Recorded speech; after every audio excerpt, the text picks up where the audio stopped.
भाइयों और बहनों, साधकों और जिज्ञासुओं, नवरात्रि का हर दिन चेतना की एक अवस्था का प्रतीक है। यह केवल पूजा और व्रत का उत्सव नहीं है, यह आत्मा की यात्रा है। अज्ञान से ज्ञान तक, भय से निर्भयता तक और मृत्यु से अमरत्व तक। सप्तमी का दिन विशेष है। इस दिन हम पूछते हैं माँ काल रात्रि को।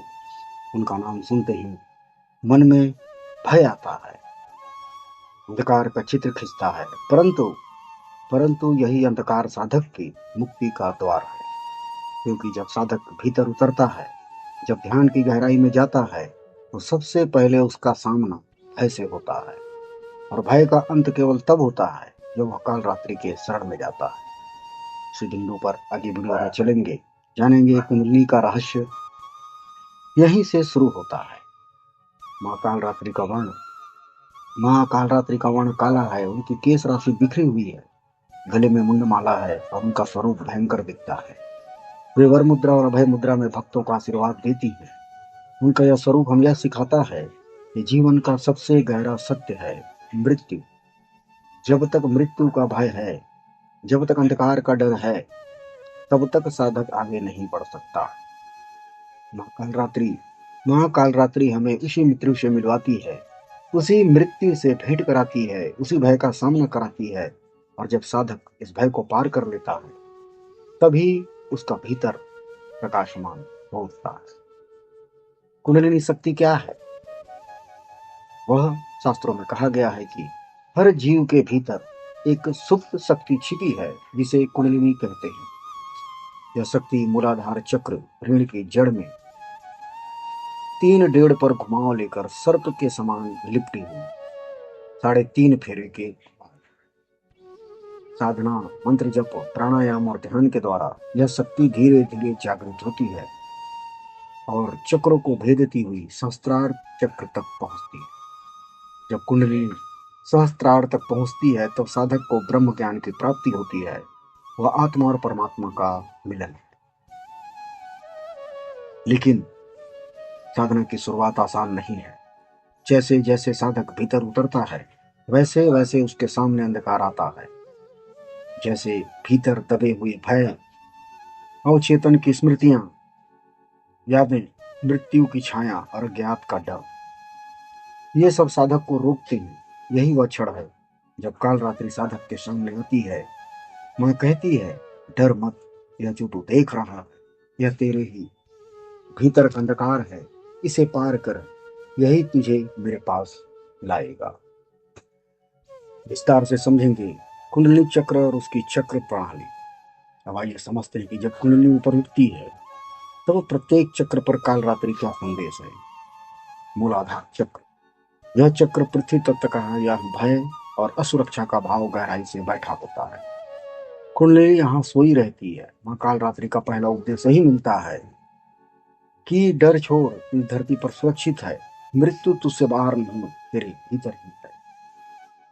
दूसरा, स्वादिष्ठान चक्र, यह जल तत्व का केंद्र है। यहाँ इच्छाएं, वासनाएं और भावनाएं रहती। कुंडली यहाँ पहुंचती है तो साधक का सामना अपनी कामनाओं और आसक्तियों से होता।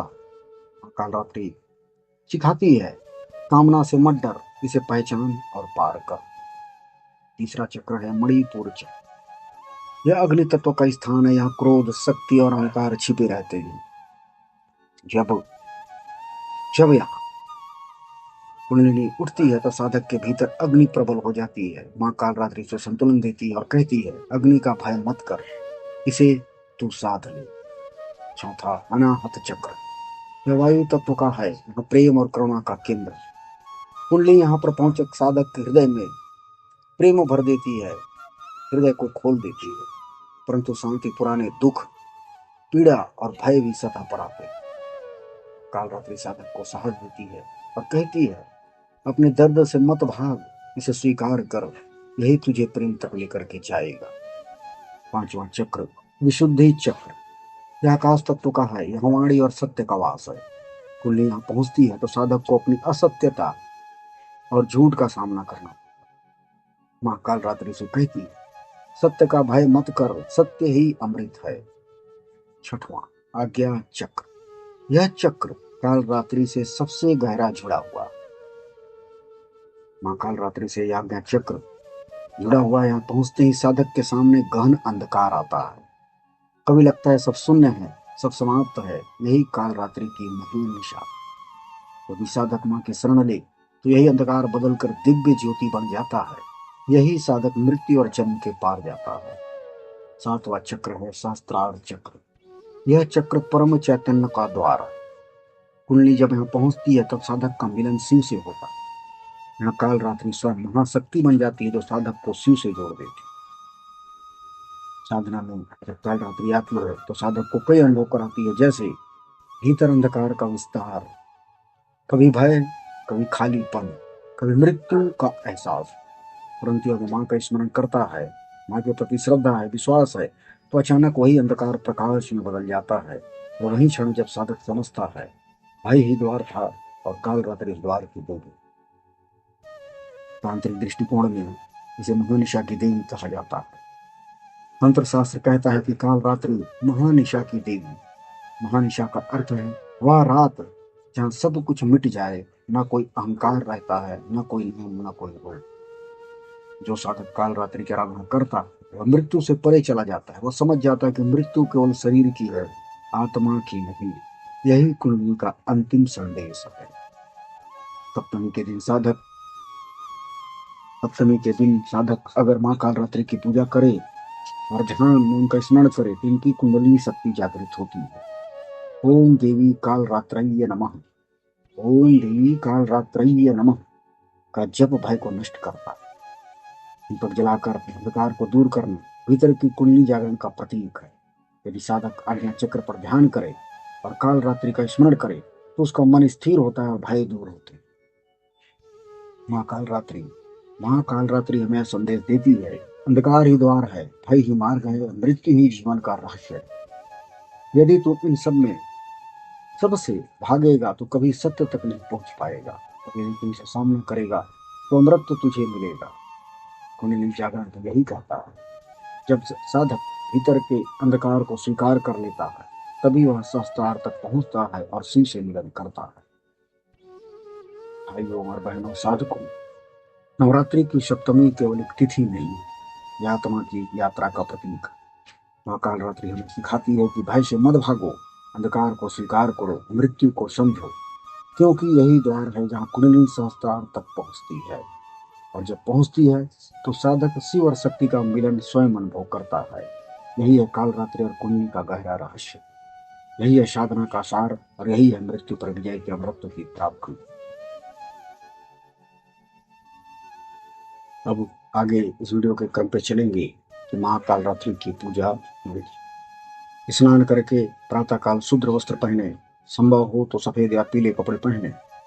पूजा स्थान को साफ करें, आसन बिछाएं, दीपक, घी या तेल, सरसों तेल का जलाएं या धूप अगरबत्ती करें, कपूर की आरती करें। माँ काल रात्रि को लाल फूल और खास करके गेंदे का फूल विशेष प्रिय है, इसलिए एक दिन लाल फूल या गेंदे के फूल से माँ की पूजा करें और हाथ में जल लेकर यह संकल्प करें, हे माँ काल रात्रि में भय, अंधकार और मृत्यु के बंधन से मुक्त होकर आत्मशक्ति और ज्ञान की प्राप्ति के लिए आपकी उपासना करता हूँ। सामग्री में जैसे मैंने कहा लाल फूल या गेंदे का फूल माता को विशेष प्रिय है। गुड़, माँ को गुड़ बहुत प्रिय है, इसे भोग में अवश्य अर्पित करें। अक्षत, चावल, रोली, सिंदूर से माँ की पूजा करें। नवरात्रि की थाली में नारियल और फल रखें, श्रृंगार की सामग्री माँ को चढ़ाएं। पूजन के क्रम में माँ को अक्षत, फूल और सिंदूर अर्पित करें। दीपक और धूप से आरती करें, गुड़ का भोग लगाएं, माता को जल और फूल अर्पित करके नमस्कार करें। माँ काल रात्रि का ध्यान करते समय साधक को माँ का स्वरूप याद करना चाहिए। उनका वर्ण काला है, गले में मुंड की माला है, 4 भुजाएं हैं, 2 हाथों में अस्त्र और 2 हाथों में वर मुद्रा व अभय मुद्रा है। उसे ओम देवी काल रात्रय्य नमः, ओम देवी काल रात्रय्य नमः इस मंत्र का आप जप करें। माँ काल रात्रि की साधना रात्रि में ध्यान के साथ करनी चाहिए, इसे सबसे उत्तम माना गया। रात्रि 10 के बाद शांत वातावरण में आसन लगाकर बैठें। अपनी आंखें बंद करके श्वास पर ध्यान दें। आज्ञा चक्र भृगुटी केंद्र पर एक काली गहरी रोशनी की कल्पना करें। पहले यह रोशनी अंधकार जैसे लगेगी, परंतु धीरे धीरे उसी से ज्योति प्रकट होगी। मन ही मन जप करते रहें, ओम काल रात्रि नमः। इस ध्यान से आपके भीतर का भय मिटने लगेगा, साधक को आंतरिक शक्ति मिलेगी। माँ काल रात्रि को गुड़ अर्पित करने से विशेष भोग में माँ काल रात्रि को गुड़ अर्पित करने से रोग और भय दूर होता है। काले तिल और सरसों के तेल का दीपक जलाने से नकारात्मकता हटती है। सप्तमी की रात ध्यान करने से कुंडली शक्ति प्रज्वलित होने लगती है। साधना करते समय भय या शंका मन में न रखें। इसका फल यह होगा कि भय, रोग और शत्रु बाधा दूर होती है। साधक निर्विकल्पी बनता है। आध्यात्मिक साधना में आगे बढ़ने की शक्ति मिलती है। कुंडली जागरण की राह सहज हो जाती है। खास करके नवरात्रि में सप्तमी के दिन माँ को नींबू अर्पण किया जाता है। नींबू को प्राचीन काल से बुरी शक्तियों और नकारात्मक ऊर्जा को हटाने के लिए प्रयोग किया जाता रहा। इसे घर के दरवाजे या पूजा स्थान पर रखने से नकारात्मकता दूर होती है। माँ कालरात्रि की पूजा में नींबू रखने या अर्पित करने से साधक के चारों ओर की जो शक्तियां होती हैं वो एक प्रोटेक्टिव फील्ड बना जाती हैं, एक सुरक्षा कवच बना। जब साधक नींबू के साथ दीपक, गुड़ और फूल अर्पित करता है तो साधना की ऊर्जा स्वच्छ और निर्मल रहती है। नींबू को मंत्र जप या पूजा में रखने से भय, भयावह विचार और मानसिक अवरोध दूर होते हैं। माँ कालरात्रि के भय मूलक स्वरूप के साथ नींबू रखने से साधक को मानसिक साहस मिलता है। नींबू में सकारात्मक आयनिक ऊर्जा होती है। यह वातावरण में नकारात्मक ऊर्जा को सोख कर वातावरण को साधना के अनुकूल बनाता है। साधक का ध्यान केंद्रित और स्थिर रहता है। दीपक और धूप के पास रखकर माँ कालरात्रि के सामने नींबू अर्पित करें। ओम कालरात्रि नमः बोल करके और साधना करें तो साधना में आपको सहयोग मिलेगी और कुंडली शक्ति पे खासा प्रभाव पड़ेगा। यदि आप नींबू पर हल्का चिन्ह ओम या स्वास्तिक बनाकर रखते हैं तो इसकी शक्ति और भी बढ़ जाती है। नवरात्रि में आप इस प्रकार से पूजा करके माँ कालरात्रि की कृपा प्राप्त कर सकते हैं। कुंडली शक्ति की ऊर्जा आप प्राप्त कर सकते हैं। आप सभी इस नवरात्रि के पावन पर्व का विशेष लाभ उठाएं। माँ कालरात्रि सब पर कृपा बनाए रखें। इसी कामना के साथ जय माँ कालरात्रि।